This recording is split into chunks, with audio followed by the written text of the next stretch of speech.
Selamat sore, apa kabar sahabat Sonora semuanya, salam sehat untuk Anda. Senang sekali pada sore hari ini saya Anto kembali hadir di acara Ngopi Sore. Dan acara Ngopi Sore pada edisi kali ini spesial karena kita akan bicara mengenai upaya pemerintah Spanyol membangkitkan kembali sektor ekonomi dan wisata di tengah pandemi COVID-19. Dan tentunya pada sore hari ini saya tidak sendirian, saya sudah tersambung via aplikasi Zoom bersama dengan Bapak Bayu Hari Saktiawan selaku kuasa usaha at Interim KBRI Madrid. Pak Bayu, selamat sore. Selamat sore Mas Anto, selamat sore pendengar Sonora sekalian. Apa kabar Pak Bayu? Salam sehat dari Indonesia. Alhamdulillah kami kabar sehat saja di sini dan juga salam sehat tentunya dari kami semua di KBRI Madrid untuk semua saudara kita di Indonesia. Sama-sama, semoga kita selalu dalam keadaan sehat. Sebelum kita bicara mengenai ekonomi dan wisata, mungkin Pak Bayu bisa sedikit banyak menggambarkan perkembangan mengenai kasus COVID-19 di Spanyol umumnya di Madrid khususnya seperti apa? Oke, terima kasih Mas Anto atas kesempatannya pada para pendengar Sonora sekalian. Dapat kami sampaikan di sini bahwa Spanyol merupakan satu negara yang pertama di dunia yang sangat menderita karena COVID. Tercatat kasus pertama muncul itu dan dilaporkan di Spanyol itu per Januari 2020. Nah, seiring berjalan waktu, ketika situasi makin memburuk, akhirnya pada 14 Maret 2020, pemerintah Spanyol di bawah PM Sanchez mengumumkan, kalau di bahasa Spanyol namanya estado alarma, jadi kayak state of alarm gitu ya, yang terus dimonitor dan dievaluasi, diperpanjang setiap 2 pekan hingga 6 kali, dan itu mendapat persetujuan Kongres. Jadi praktis bulan Maret hingga bulan Mei itu total lockdown, sepi banget Madrid itu. Tidak ada orang yang berkeliaran di jalan dan petugas keamanan, kepolisian serta angkatan bersenjata sangat tegas dalam menerapkan lockdown ini, begitu. Kemudian itu berlaku dari Maret hingga April ya 2020 dan juga banyak tenaga kerja yang dirumahkan oleh perusahaan-perusahaan, dan pada April 2020 juga Kementerian Dalam Negeri Spanyol melarang orang asing masuk ke Spanyol. Itu tahun 2020 Mas Anto, kecuali korps diplomatik yang bertugas di sini dan WNA dengan izin tinggal di Spanyol serta tenaga medis. Nah, pada tanggal 26 April 2020 juga Kementerian Kesehatan menyatakan bahwa pihaknya telah mendistribusikan 1 juta tes kit ke seluruh Spanyol untuk tes massal kepada lebih dari 60.000 orang per harinya. Sektor konstruksi sih beroperasi ya, namun dengan berbagai macam persyaratan. Nah, dapat kami sampaikan Pak Anto, mengapa dikatakan bahwa Spanyol sangat menderita, karena sesungguhnya tingkat harapan hidup di Spanyol itu tinggi. Jadi kalau hari-hari kita bisa menemukan banyak lansia yang ada di Spanyol. Nah, mereka-mereka ini ketika virus corona merebak, mereka yang pertama rentan terhadap hantaman virus. Dan memang banyak kejadian yang meninggal itu ya mereka-mereka ini, begitu. Itu kurang lebihnya, dan terus diupayakan oleh pemerintah Spanyol pemulihannya hingga akhirnya pada Juni 2021 pemerintah Spanyol resmi mengangkat status alarm tadi ya, dan dilanjutkan dengan periode new normal, namun dengan berbagai kondisi.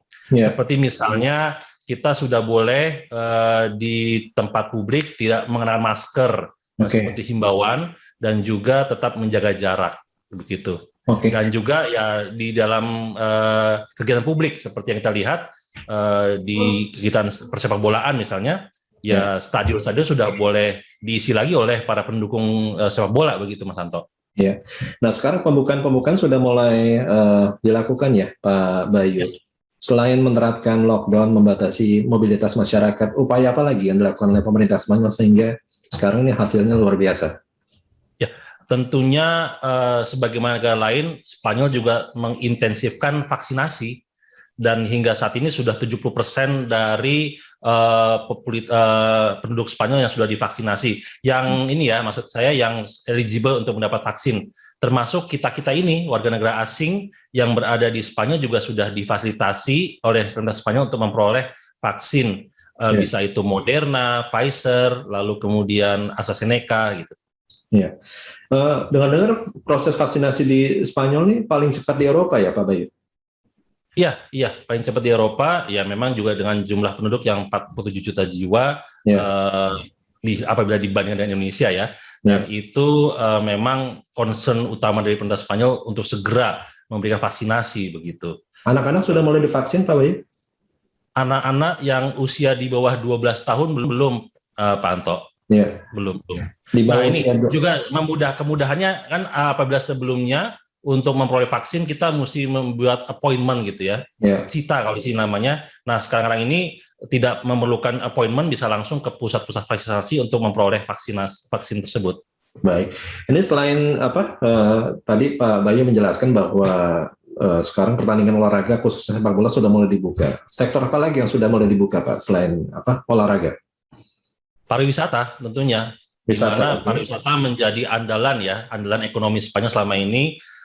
Bayangkan saja dari 47 juta penduduk Spanyol, ketika musim panas itu, Pak Anto, Spanyol menerima kedatangan 84 juta wisatawan asing. Jadi dapat dibayangkan periode 2020 itu dengan menurunnya angka kunjungan wisatawan sangat berdampak pada ekonomi nasional Spanyol. Nah, dengan keadaan yang kembali membaik, mereka sangat berharap kedatangan wisatawan itu untuk kembali mendukung pemulihan ekonomi Spanyol, dan itu sudah kita lihat baik di Madrid, di Barcelona, sudah banyak turis-turis asing yang berkunjung begitu. Baik, tempat wisata sudah mulai dibuka, perkantoran, pusat perbelanjaan. Ya sudah. Sekolah juga sudah, Pak ya? Sekolah sudah. Sekolah bahkan sejak tahun lalu itu sudah ada kegiatan temu muka ya, temu muka secara terbatas begitu. Baik, kalau kita berbicara mengenai COVID-19, Pak Bayu, mungkin bisa juga disampaikan, apakah ada warga negara Indonesia yang terpapar, Pak? Ya, dalam catatan kami selaku perwakilan Indonesia di sini, sejak awal COVID hingga sekarang ini ada juga warga negara kita yang terpapar, termasuk saya juga pernah terpapar meskipun tidak ada gejala. Dan catatan kami dari sekian banyak WNI yang terpapar, satu Pak Anto yang kita sedih mendengarnya bahwa yang bersangkutan meninggal dunia. Total ada 56 WNI yang terpapar COVID, dan selama itu kita sudah bantu dengan pengiriman logistik, kemudian kita monitor keadaannya, demikian. Baik, ini pandemi sudah berlangsung kurang lebih 1,5 tahun lebih ya, Pak Bayu ya. Selain sektor wisata, Spanyol terdampak seperti apa lagi, Pak, khususnya sektor ekonomi? Sektor ekonomi tentunya sektor perekonomian mereka ekspor impornya, dengan juga sekarang ini yang kita alami, terutama Indonesia dan Spanyol ya, susahnya untuk memperoleh kontainer, Pak Anto. Jadi kegiatan aktivitas ekspor impor sedikit banyak mengalami hambatan dengan scarcity of container, yang itu juga bisa menambah ongkos biaya kirim segala macam gitu. Ya. Jadi ekspor impor agak ini Pak ya, sangat-sangat terganggu ya. Ya, tidak hanya antara Indonesia dan Spanyol, tapi juga dengan negara-negara lainnya ya Pak ya, Spanyol dan negara lainnya begitu. Baik, jadi sektor semua hampir dibuka Pak ya setelah vaksinasi berjalan dengan progres yang semakin baik dari waktu ke waktu. Baik, tadi Pak Bayu sempat menyampaikan bahwa salah satu andalan Spanyol adalah wisata Pak. Mungkin Pak Bayu bisa memberikan rekomendasi nih buat sahabat Sonora yang ada di Indonesia. Kalau kita datang ke Spanyol Pak, kita bisa berkunjung mana saja? Oke. Terima kasih Mas Anto. Jadi untuk para sahabat Sonora, apabila ingin berkunjung Spanyol dan tertarik dengan sejarah masa lalu, di sini ada juga banyak peninggalan-peninggalan Islam yang menarik untuk dikunjungi Pak Anto. Mungkin kita semua pernah dengar Istana Alhambra di Kota Granada. Itu kemudian ada masjid yang kemudian sekarang dikonversi menjadi katedral, itu di Cordoba. Begitu. Lalu ada kota tua Toledo yang kita Madrid, itu juga ada nuansa-nuansa Islamnya, dan itu menarik untuk dikunjungi. Sementara kalau untuk yang anak muda, misalnya gitu, untuk yang dengan hiburan-hiburan ataupun liburan-liburan alam, tentunya Ibiza itu juga pulau untuk liburan juga begitu. Iya. Yang sangat terkenal juga Pak, Barcelona. Yes, tentunya Barcelona lah. Barcelona juga sebagai kota yang menarik untuk dikunjungi dan berbagai peninggalannya, termasuk hasil karya arsitektur terkenal Spanyol Gaudi. Di sana ada Sagrada Familia, ada Tibidabo, ada Parc de Güell gitu. Iya. Ini selain Ibiza, wisata pantai, kalau wisata alam bisa kemana sih Pak? Wisata apa Pak? Wisata alam. Wisata alam itu kalau kita ingin menikmati salju itu di Andalusia, Granada, itu ada namanya Navacerrada, Sierra Nevada. Sierra Nevada, sementara di dekat Madrid namanya Navacerrada begitu. Lalu ada juga berbagai taman nasional gitu. Oke, jadi kita bisa berkunjung ke beberapa tempat tadi Pak ya. Yes, ya. Aksesnya bagaimana Pak? Aksesnya sangat mendukung Pak untuk jalan misalnya dengan jalan tol yang baik dan juga dukungan infrastruktur setempat, penginapan dan juga tempat makan yang memadai itu makanya menjadikan Spanyol satu negara dengan industri pariwisata yang sangat maju begitu. Lalu juga untuk wisata keagamaan itu juga bisa dikedepankan Pak Anto. Selain tadi yang mungkin umat Islam ingin napak tilas kejayaan Islam selalu di Spanyol, bagi saudara kita dari agama Nasrani misalnya bisa mengikuti semacam ritual Santiago de Compostela itu di utara tuh. Gitu. Jadi ada banyak sekali ya tempat-tempat wisata yang bisa didatangi ya Pak Bayu. Yes. Ya. Cuma biaya hidup di sana bagaimana sih Pak? Biaya hidup tentunya mengikuti euro ya, mengikuti sistem euro di sini dengan sekarang ya kalau kita bisa katakan moderat lah, moderat begitu. Sekarang ini yang sedang menjadi permasalahan bagi masyarakat Spanyol adalah mengenai tarif listrik. Di sini itu tidak seperti Indonesia yang dikelola oleh PLN misalnya. Di sini ada beberapa perusahaan-perusahaan yang mengelola kelistrikan. Dan itu dengan harga-harga yang bersaing. Dan ini menjadi salah satu isu nasional tuh mengenai tarif listrik yang terus mengalami peningkatan. Ya, jadi dikelola oleh swasta juga Pak ya? Ya, ada. Baik. Bicara mengenai wisata Spanyol, tentunya tidak bisa dilepaskan dengan berbagai macam festival yang sangat terkenal, Pak. Bayu bisa menceritakan nih festival apa saja yang katakanlah wajib kita kunjungi ketika datang ke Spanyol, Pak. Oke. Nah, pertama Spanyol itu mungkin sahabat pendengar Sonora mengetahui bahwa dikenal dengan Matador. Nah, itu ada satu festival yang unik di Pamplona, kota Pamplona, namanya Festival San Fermin. Jadi itu Pak Anto, kita dengan nyali yang kuat siap untuk dikejar oleh sekelompok banteng yang dilepas dari kandangnya menyusuri jalanan Pak. Jadi kita mengenakan pakaian putih dan juga mengenakan sial warna merah, siap untuk dikejar. Jadi itu semacam uji nyali juga tuh bagi itu seperti di gang Pak ya, gangnya. Iya, di gang itu. Kemudian ada juga di Sevilla itu Fallas. Fallas tuh kayak apa ya? Fallas atau di Valencia ya, ada dua kota. Valencia itu kayak ogoh-ogoh. Kalau di Bali, boneka besar begitu. Lalu kalau di Barcelona ada kayak panjat pinang, tetapi ini manusia Pak Anto. Panjat itu. Panjat. Lalu tentunya kalau tiap musim panas berlangsung di tiap-tiap kota tuh ada ya pertunjukan matador begitu di Plaza Toros itu. Satu lagi ada kota namanya Buñol, itu terkenal dengan festival tomatina. Jadi panen tomat, saling lempar tomat gitu begitu Pak. Jadi saling perang tomat Pak ya. Iya. Lalu juga ada satu kegiatan yang unik nanti di bulan Oktober atau November ini di Madrid. Jadi para peternak domba itu dombanya masuk kotak tuh. Ya itu. Ini wisatawan asing boleh ikutan di acara tersebut Pak? Boleh. Ya. Itu. Atraksinya di situ, gitu boleh. Asalkan punya nyali yang besar Pak ya. Nah itu yang saya bilang tadi tuh, yang Pamplona tuh, sama banteng tuh. Itu biasanya di bulan-bulan apa Pak diadakan? Kalau Pamplona itu di bulan, let me check, sudah tahun ini, itu setiap musim panas sih, biasanya sih, musim panas, biasa, panas. Apakah sekarang sudah mulai berlangsung kembali Pak? 2 tahun ini belum langsung tuh San Fermin. Ya. Ya. Jadi masih ini Pak ya, masih ditutup ya, belum diadakan lagi. Ya. Nah, Spanyol juga terkenal Pak dengan klub-klub sepak bola yang wah ini luar biasa ya kalau kalau kita sebut ada Real Madrid, ada Barcelona, kemudian di luar itu ada Atletico Madrid Pak ya. Bagi fans sepak bola, kita boleh nggak berwisata ke ke Barcelona, ke Madrid untuk mengunjungi klub-klub itu secara langsung Pak? Di sini dibuka Pak Anto, stadionnya itu ada turnya. Jadi gini. Salah satu pemasukan bagi klub sepak bola ketika tidak ada pertandingan sepak bola adalah itu membuka stadionnya untuk dikunjungi oleh wisatawan. Yeah. Karena misalnya di Real Madrid Real Madrid itu Stadion Bernabeu, di situ ada museumnya.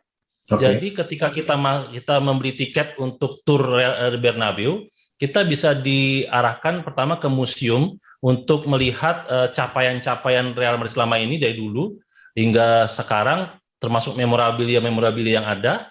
Lalu kita mengunjungi lapangan bawahnya itu, lapangan sepak bolanya, kita merasakan misalnya duduk di bangku cadangan, kita lalu diarahkan ke ruang ganti pemain, dan ujung-ujungnya diarahkan ke merchandise. Jadi memang ini manajemen marketing yang menarik juga tuh untuk bisa diadopsi oleh klub-klub kita di Indonesia begitu. Oke, selain Madrid, Barcelona juga Pak ya melakukan hal yang sama? Ada juga tur Camp Nou, lalu di Wanda Metropolitano, itu kandangnya Real Madrid, Atletico Madrid juga ada turnya begitu. Oke, jadi bisa ikut tur, kemudian biasanya memang sudah ada ini Pak ya, sudah ada tempat-tempat menarik yang bisa mereka kunjungi ya? Iya.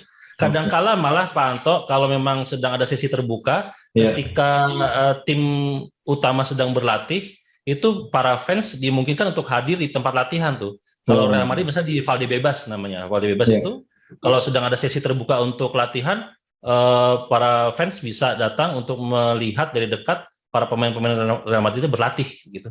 Iya. Dan untuk kesempatan yang sangat-sangat langka Pak ya, kita bisa menyaksikan hal tersebut ya.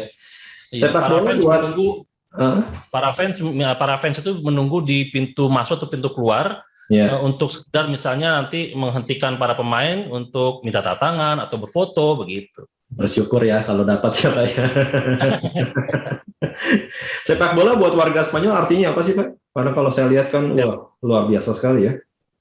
Bagi mereka adalah semacam bukti untuk mendukung secara spiritual mental mereka, mendukung menguji ini juga kesetiaan mereka kepada siapa mereka mendukungnya begitu. Jadi tidak mengherankan misalnya di sini di Madrid lah kan ada klub Atletico, ada klub Real Madrid. Itu ya ada satu kafe misalnya ya isinya pendukung Real Madrid semua, ada satu kafe pendukung Atletico Madrid semua. Tetapi yang perlu kita juga ambil pelajarannya Pak Anto dari para fans sepak bola di sini, mereka itu siap dalam berbagai kondisi, artinya siap untuk menerima kemenangan, siap untuk menerima kekalahan begitu. Tidak ada dalam pikiran mereka untuk anarkis misalnya ketika tim kesayangannya kalah gitu, dan ini yang dalam hal tertentu juga kita bisa ikuti, kita bisa adopsi berikut gitu. Ya, termasuk ketika bertemu partai panas El Clasico. El Clasico. Ya. Barcelona lawan nanti nanti di akhir bulan ini tanggal 24 Oktober kalau salah. Oh, di weekend ini Pak ya kalau tidak salah ya. Edisi pertama di Barcelona dulu di Camp Nou. Oke, jadi siapapun yang menang, siapapun yang kalah, mereka bisa menerima Pak ya. Ya. Begitu. Itulah indahnya sepak bola, khususnya di Spanyol. Cuma sekarang mereka sudah boleh menyaksikan secara langsung, dan protokolnya seperti apa, Pak?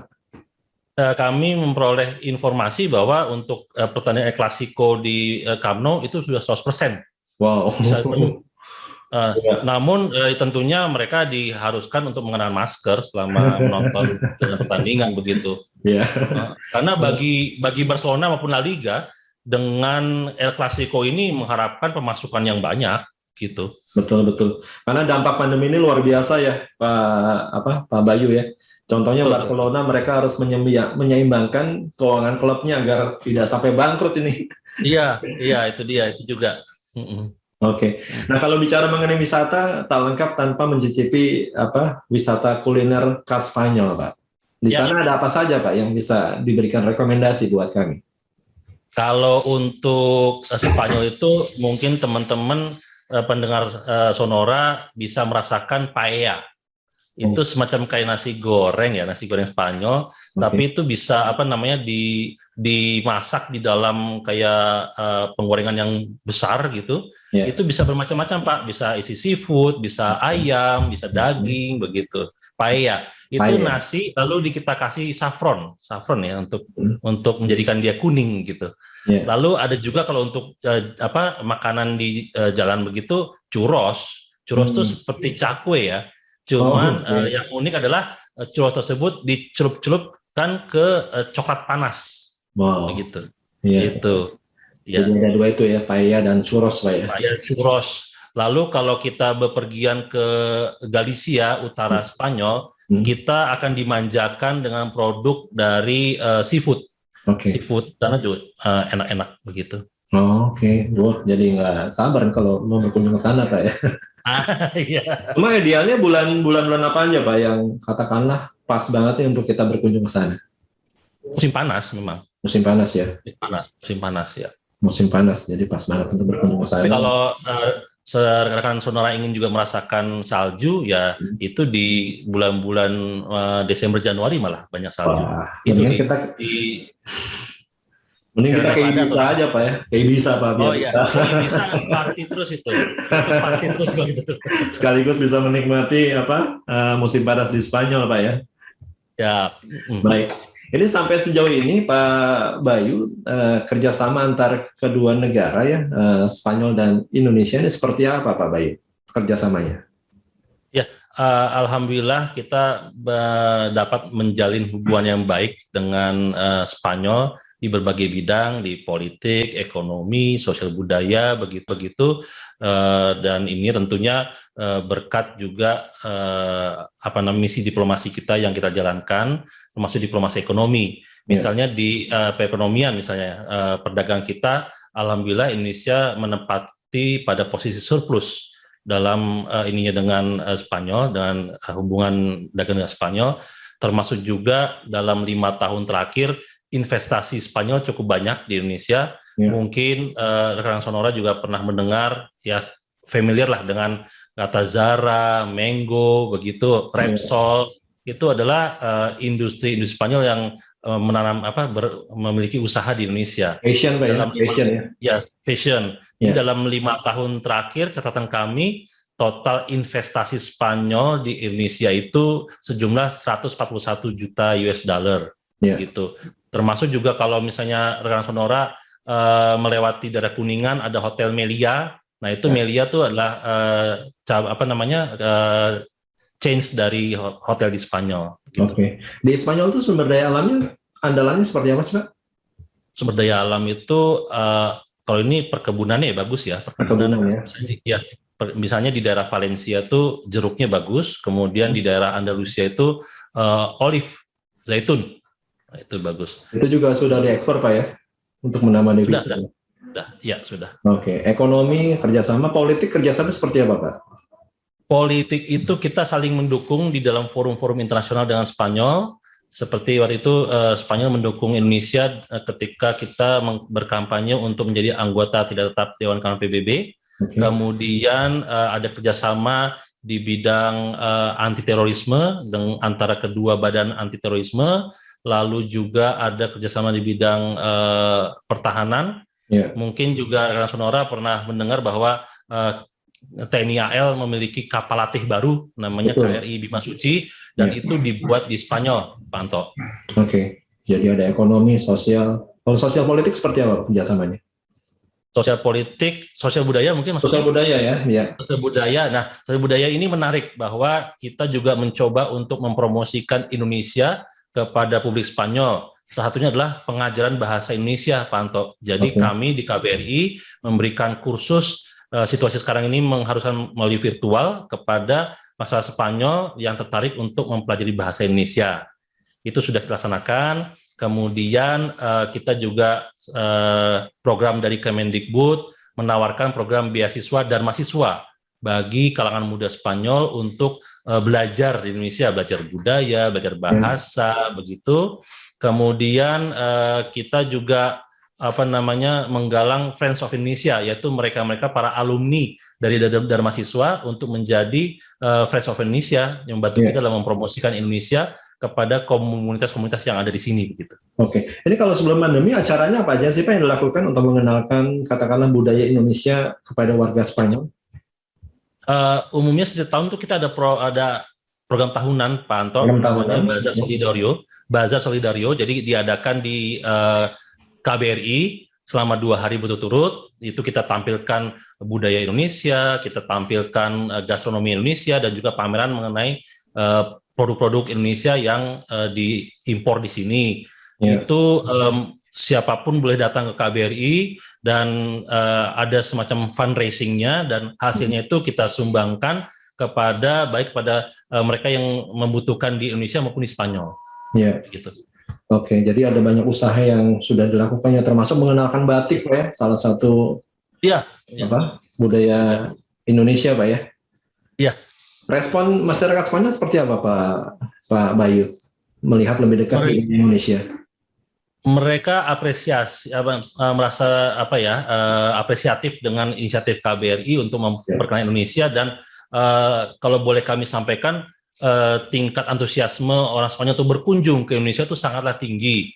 Bahkan sebelum pada masa pandemi ini ya, teman-teman kita di fungsi Sosbud maupun fungsi Prodcons itu menerima telepon untuk menanyakan kapan sih Indonesia dibuka lagi untuk wisatawan, khususnya orang Spanyol, begitu. Jadi mereka sangat mengapresiasikan berbagai upaya kita untuk memperkenalkan Indonesia. Baik, ini selain Bali ya Pak Bayu, mereka tahu daerah mana lagi Pak di Indonesia yang katakanlah mereka ingin kunjungi? Yang mereka ingin kunjungi antara lain untuk mereka yang suka dengan surfing, mereka sering bertanya Mentawai. Mentawai, oke. Mentawai. Kemudian yang suka untuk menyelam, mereka sering menanyakan Raja Ampat. Raja Ampat, dan mereka yang menyukai petualangan alam, itu mereka sering menanyakan mengenai Tanjung Puting tuh, yang pusat konservasi orangutan. Wow. Dan kami alhamdulillah memperoleh satu lagi peluru untuk mempromosikan Indonesia, Pak Anto, yaitu Mandalika. Seiring dengan tahun depan akan insya Allah menjadi tuan rumah MotoGP ya. Di sini kan MotoGP kan juga sangat banyak ini pendukungnya di sini. Pendukung dari Marc Marquez, pendukung dari Lorenzo, itu kan banyak sini. Jadi itu salah satu amunisi kita lah untuk mempromosikan Indonesia. Betul, karena cukup banyak nih rider-rider MotoGP yang berasal dari Spanyol ya, Pak. Betul, itu dia. Pak Bayu ya. Dan kalau mereka berkunjung ke Mandalika, mereka tidak hanya menyaksikan MotoGP, Pak. Mereka juga bisa menyaksikan keindahan wisata di Mandalika dan sekitarnya. Itu yang kita promosikan. Iya. Paketnya lengkap lah, paket lengkap. Makin lengkap. Cuma kalau kita bicara mengenai warga negara Indonesia di sana, Pak ya, ini jumlahnya sekitar berapa, Pak Bayu? Kurang lebih 1.600 orang. 1.600 orang. Yes. Di mana saja Pak mereka tinggal? Mereka tersebar. Nah ini kami dapat gambar komposisi dulu. Komposisi dari teman-teman kita yang tinggal di Spanyol itu kebanyakan dari mereka yang bekerja di sektor perikanan ikan tangkap. Wow. Jadi mereka bekerja di kapal-kapal ikan berbendera Spanyol. Itu kurang lebih ada sekitar 1.200-an. Lalu ada juga mahasiswa-mahasiswa Indonesia. Dalam catatan kami ada sekitar 200-an orang. Lalu ya yang lain yang bekerja di sektor-sektor profesional. Gitu.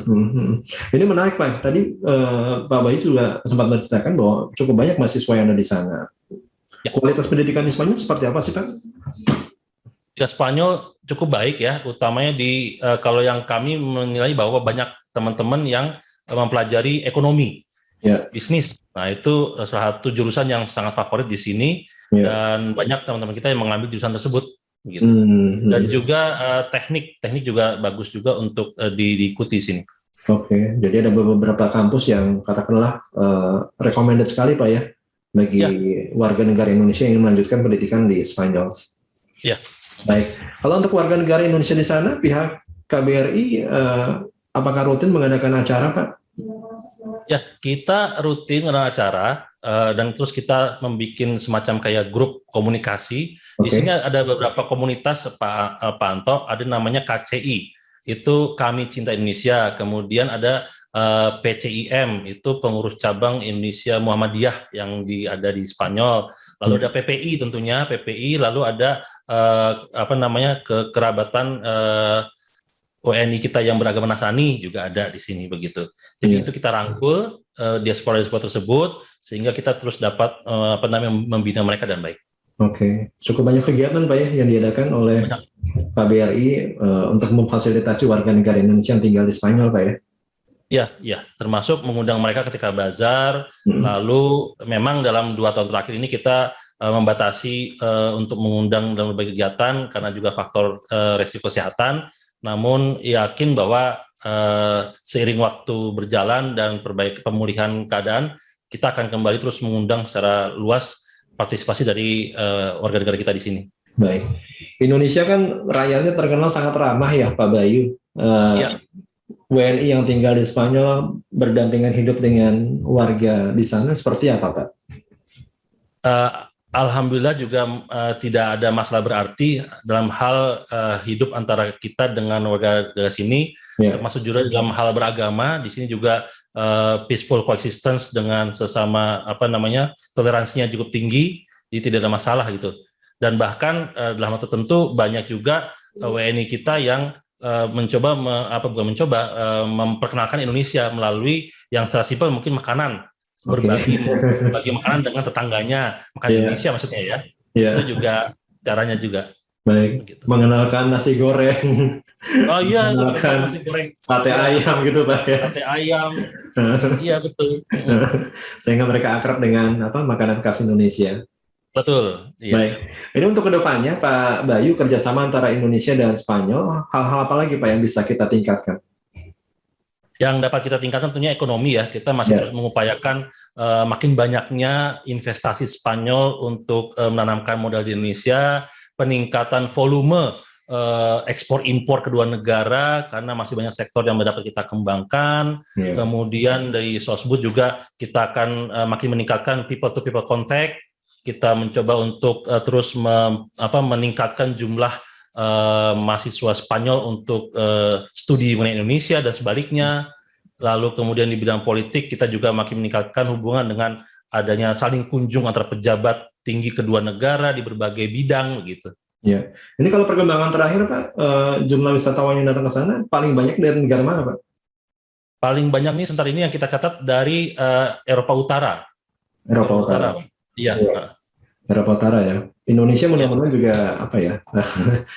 timbal baliknya ini semakin lama semakin besar Pak ya, tidak hanya Indonesia dari warga Spanyol juga bisa datang ke Indonesia ya Pak Bayu. Baik, yang terakhir Pak Bayu, harapan Pak Bayu ke depan terhadap kerjasama Indonesia dan Spanyol yang sampai sejauh ini sudah berjalan seperti apa Pak? Ya, kita sangat berharap bahwa ke depannya hubungan kedua negara makin meningkat, makin memberikan manfaat kepada masyarakat kedua negara, dapat memberikan dapat dinikmati oleh masyarakat kedua negara, lalu pokoknya makin terus membaik lah begitu kita harapkan. Semoga pandemi juga cepat berlalu Pak ya, sehingga itu harapan kita juga bersama, sehingga semua dapat kembali secara normal begitu. Itu harapan kita bersama. Salam sehat dari Indonesia Pak Bayu buat teman-teman di KBRI Madrid. Pak Bayu juga terima kasih banyak buat waktunya bersama Sonora pada kesempatan sore hari ini. Terima kasih Pak Anto, salam sehat juga dari kami untuk Pak Anto dan kalian di Sonora dan juga para pendengar Sonora. Baik, terima kasih sekali lagi. Mudah-mudahan apa yang kita bicarakan bermanfaat ya teman-teman dan sahabat Sonora mengenai hubungan kerjasama antara kedua negara, Spanyol dan Indonesia. Saya Anto yang bertugas pamit. Kita berjumpa kembali di acara Ngopi Sore untuk edisi berikutnya dengan topik dan tokoh yang tak kalah menariknya. Selamat sore dan sampai jumpa.